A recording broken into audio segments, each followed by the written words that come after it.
everyone, it's Maddie. Welcome back to my channel, and as you can tell by the title of this video, another non-diabetes related video, but I wanted to make this because I think it's very useful and informative for any healthcare or dental healthcare professional if you go through a situation like this, or even just anybody in general, because there's some important and relevant information for people who are not in the medical profession regarding these diseases and kind of my experience dealing with this. So as you probably can tell, I'm delving into how I got poked at work with a contaminated instrument and had to get tested 2 different times for 3 different bloodborne pathogens. So first of all, I kind of want to express that work-related incidents are work-related incidents for a reason. And what that means is it's truly nobody's fault, even if on paper they have to kind of make you pinpoint some sort of reasoning. They're called work-related injuries because they happen at work, and it's often just due to simply an accident or something that is unpredictable that went on, and somebody ends up getting injured or hurt with something that it could possibly have something biohazardous on it. So if you are not in the medical or dental professions, I'll kind of explain why the risk of that having these diseases is. So if you imagine the 3 bloodborne pathogens, there's HIV, there is hepatitis B and C are your biggest risks as a medical professional to get via blood. As a dental professional, I work in people's mouths all day long, and with cleaning somebody's mouth usually comes a little bit of bleeding mixed with the saliva. And we use a clean set of instruments, and of course, when you're going through cleaning the person's mouth, any little bit of bleeding that they may have can end up on those instruments.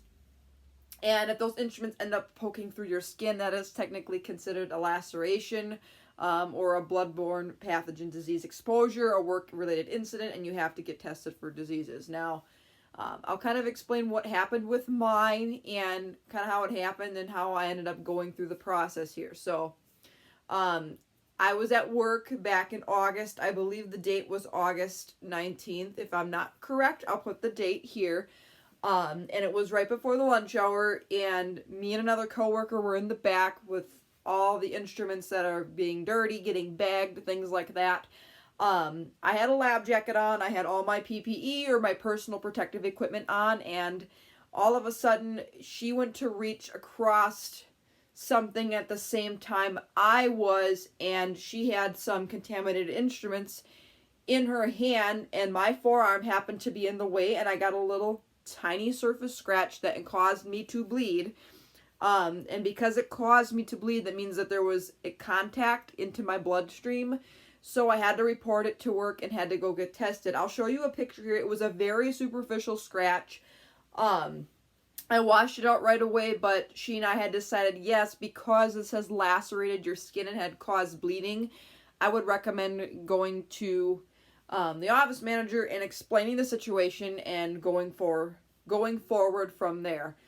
Now, because we truly didn't know whose patient it was, even though I knew it was from her patient that day or in that time frame, because we technically didn't 100% know, they had to treat it as an urgent situation, meaning that I had to go get tested immediately. So I had to drive down a little ways from my work to an urgent care and explain the situation and give them the case number. It typically will go under a workman's comp claim. Not always the situation, but if it is a work-related incident, work has to take care of you for that. That is a law because you had something happen to you at work. And it can happen in any facility. You can be extremely careful. As I said, neither one of us were really paying attention to what was going on, and it just so happened that way.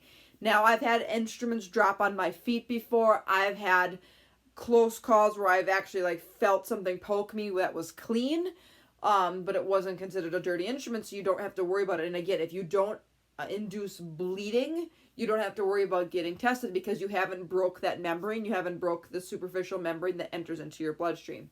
So anyways, I was sent to go get tested for these 3 bloodborne pathogens, HIV, hepatitis B, and hepatitis C, and I was negative for all 3 of them.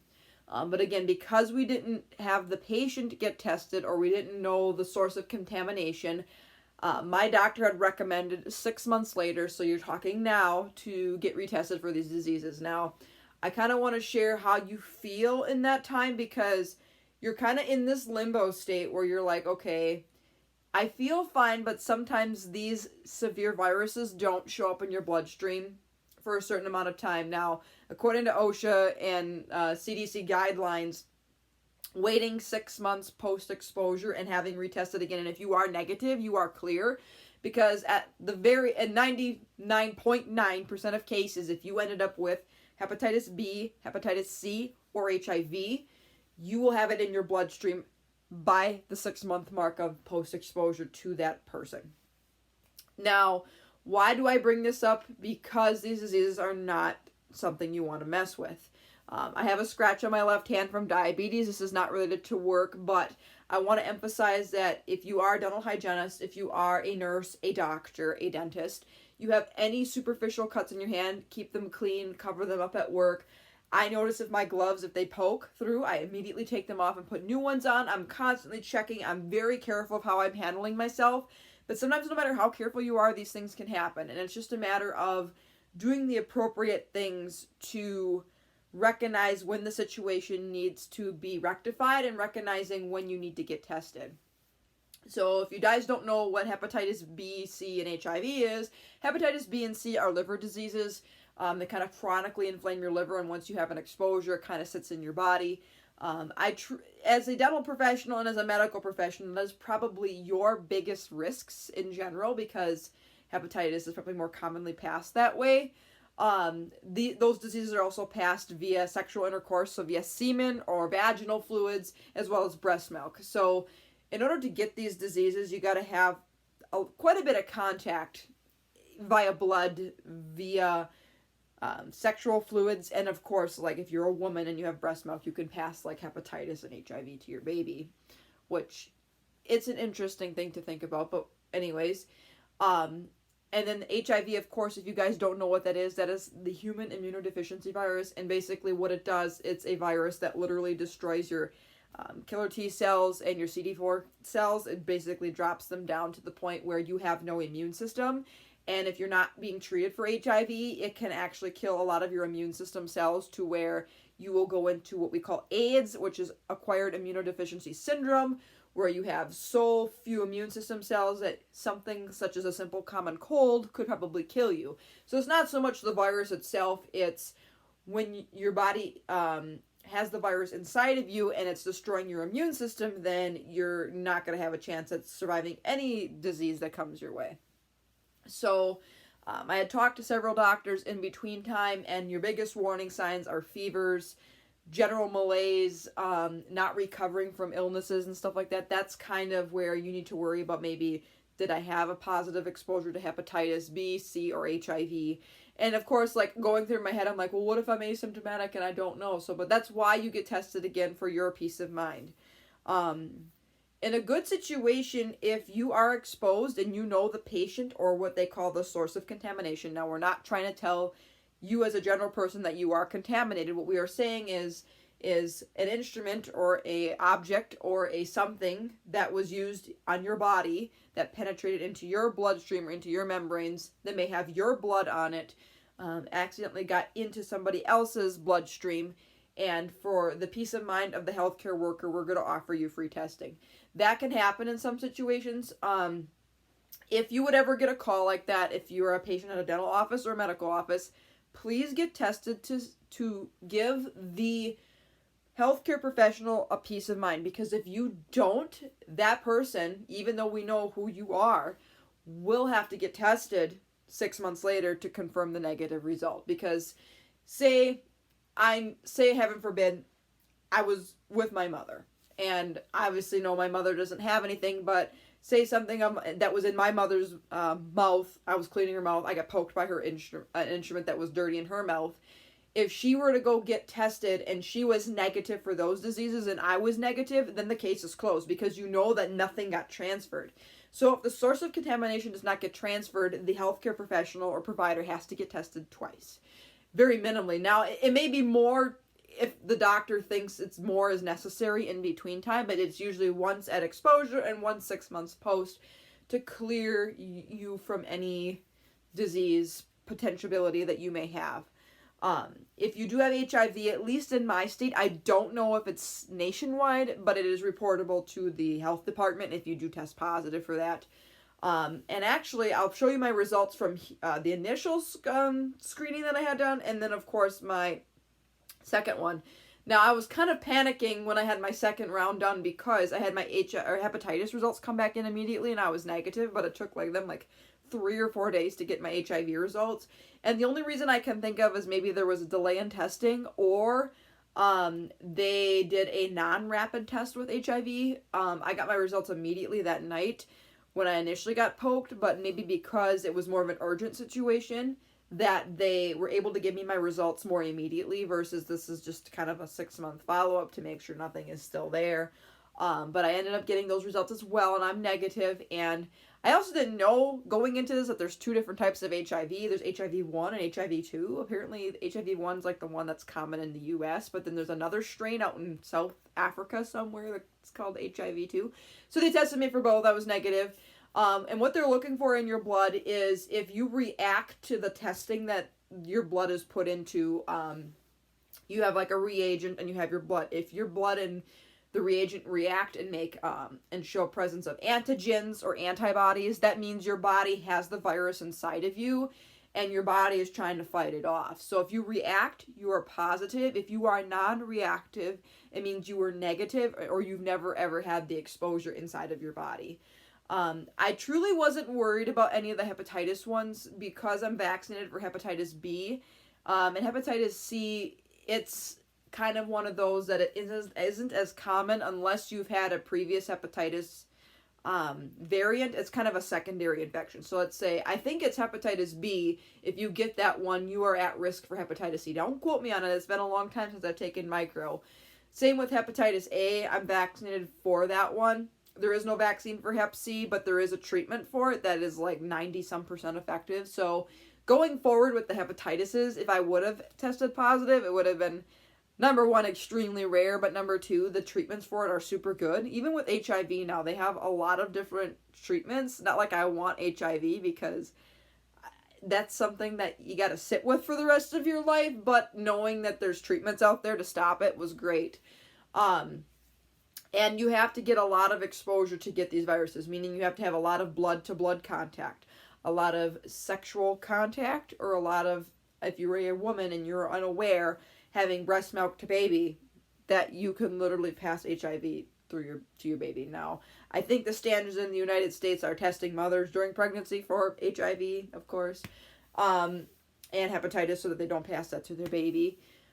But those are 3 common diseases that can end up giving you some repercussions if you're not careful. And I made this video to tell you, like, hey, you know what? If you are a source of contamination and somebody gets poked with something that was used in your body or that penetrated your bloodstream and somebody else gets poked with it, please go get tested to give that person peace of mind.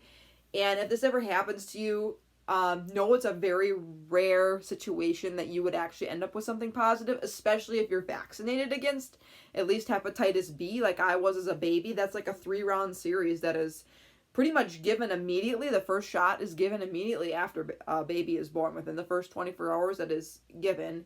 One, for the sake of, in case mother has hepatitis B, that baby will probably not get it. But 2, you're starting to protect baby from something like that. And this is why I believe in science and vaccines, and the testing that we have today is miraculous in comparison to what we used to have. And HIV as well, it's amazing that the treatment that we have versus when we first discovered it in the 80s, like, people are living long, happy, and healthy lives with these diseases.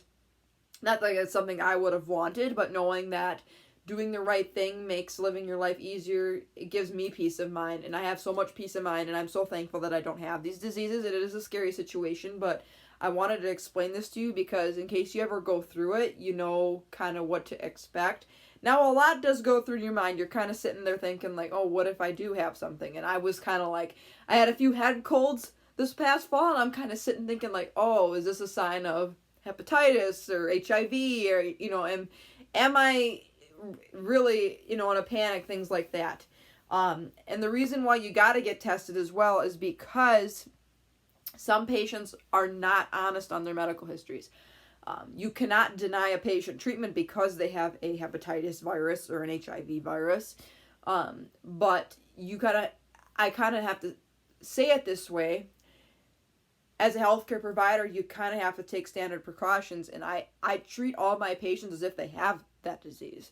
Not because they do, but because it's going to keep me safe, and it's going to also keep them safe.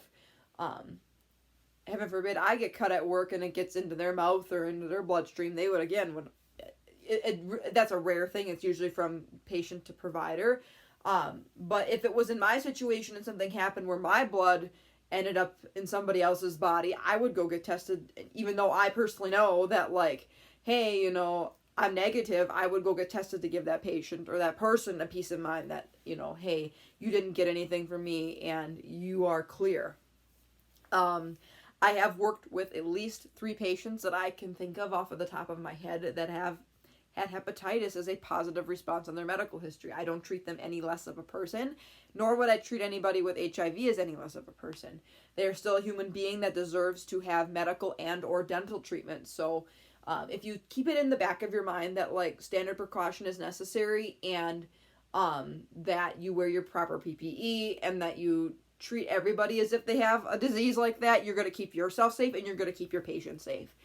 So I hope this makes sense, and I hope you guys kind of enjoyed this really interesting story time. But I did get poked in August and had to get tested for bloodborne diseases, and I got tested again. And as crazy as it sounds, it's kind of nice to, like, get tested again, but then it's also kind of nice to have that peace of mind, like, yeah, I definitely didn't pick up any of these random diseases anywhere. Pretty much impossible for me, because there truly are, you gotta have a big bloodborne exposure. So say people who are doing drugs, which I don't do drugs. If people are having intercourse with multiple different partners, are at a higher risk, and that's obviously not something I'm doing. But it can also happen in the work setting, and I just want to make people aware of it, and this is how I handled it, and this is how I'm going to handle it going forward. Is that you have no idea, I thanked God the night that, like, I found out I was negative, because to sit and think, like, what am I going to do with these diseases? Now, mind you, if it was the will of God that I ended up with one of these diseases, I would have just kept going, because that's life, and life can throw a lot of difficult things your way. But through this, I've actually drawn even more closer to God, because when you go through difficult situations, that's when you'll notice you'll rely on Him the most. And I know I'm throwing some faith-based things in here with science, but it's incredible to think, like, what you go through in your life, it can really show, like, how truly resilient and remarkable we are as human beings. So anyways, I hope you guys enjoyed this very interesting story time. I didn't really say much about it on YouTube. I think I maybe had talked to, I said I kept it kind of more of a private thing, I think. I'm not really sure, because I didn't know how my results were going to pan out, so I didn't want to say anything until everything was kind of in the clear, or until I got my second round of results back. But do know that this situation can happen, and it happens somewhat commonly, but know that it's pretty rare and uncommon for you to end up with a disease like that from a work-related situation. But know that the testing and the resources are available to get you through it. So if you guys enjoyed this video, give it a big thumbs up. Feel free to hit that subscribe button. I post as often as I can about type 1 diabetes plus more. Stay tuned. I've got a few more videos coming out in regards to, I think my DNA for my cats are going to be back pretty soon. As well as I have some dental hygiene and some more tandem videos I want to get out for you guys. I plan on also doing, like, a day in the life of, like, Maddie's work schedule. Even though I can't really film much, I can show you kind of what I would do on a typical morning and evening when I'm on my work schedule, which is Monday through Thursday. I work 4 days a week, nearly 10-hour days. Some days they are 10. Usually they come out pretty close to, like, 9.5. But that's how my office functions, and hopefully you'll get a better idea as to how life kind of works as a dental hygienist. And this, again, is just a snippet of what can happen to you as a dental hygienist, and why healthcare professionals are at risk for various different diseases. We're literally putting our lives on the line, medical or dental. So keep us in your thoughts and prayers as we go through not only COVID, but as exposure to various diseases as well. So until next time for another video, take care, God bless, be kind, spread positivity, and be thankful. And I love you all so much. And I will see you in my next video. Bye, everyone.